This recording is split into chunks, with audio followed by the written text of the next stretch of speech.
Hey, what's going on, you guys? This is Bryant coming at you with another unboxing. We have the another ship from Star Trek Discovery from the Eaglemoss collection. This is our first alien ship from the series. This is the Klingon Bird of Prey Discovery verse. You want to call it?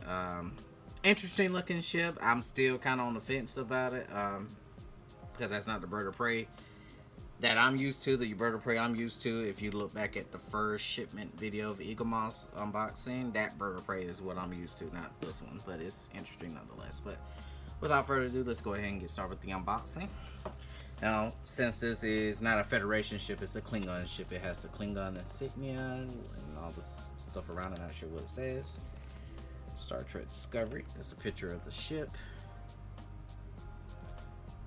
Klingon bird of prey. And Star Trek Discovery all around the ship. I mean, all around the box, like all the other ships. Not much information. Yep, Hero Collection. Alright, let's go ahead and get our unbox. First thing you're always met up with these are the magazines. That's the actual picture of the ship with other birds of prey. Very intricate, I would say that much. There's a lot of miniature differences, and the detailing and all of that is really nice. Type, it is a warship launched in 23rd century at 188.7 meters, which is pretty small, but it packs a punch. And it's just a picture of how it fits on the stand. Same information I just read off earlier. Another picture of the ship. And it's just a picture of the back and the front. Kind of looks very bird-like and very bony, because if you look at the detailing, it looks quite bony. And another picture of it.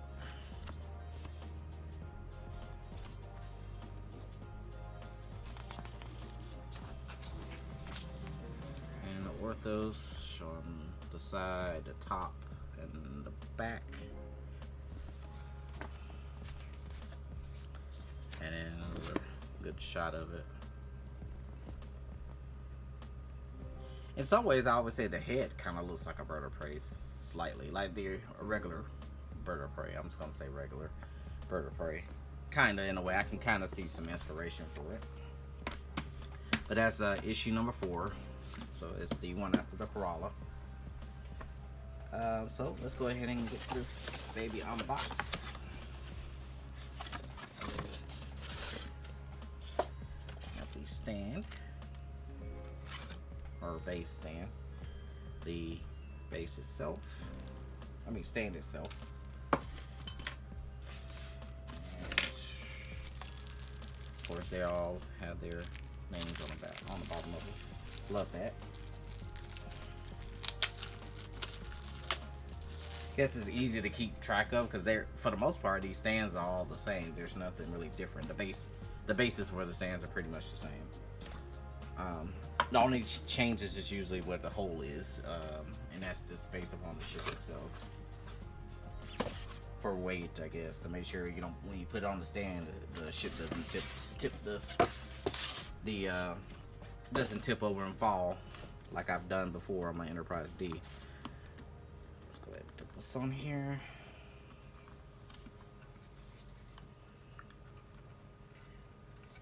And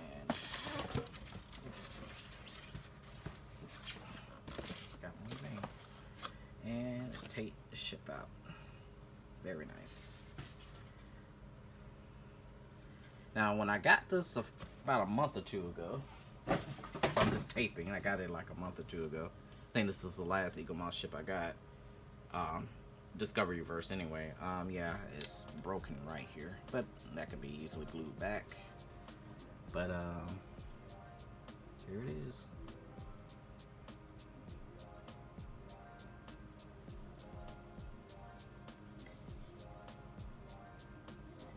Very interesting looking ship. and it fits on there like some kind of way. I guess like that.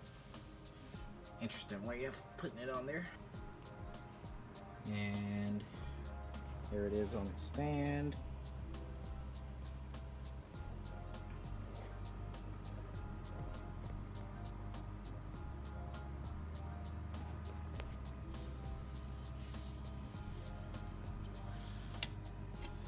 Sorry.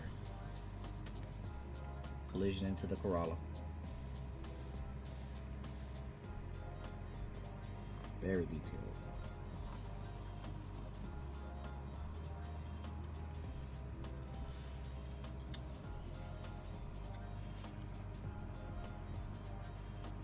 See, I was saying it's so kind of bony.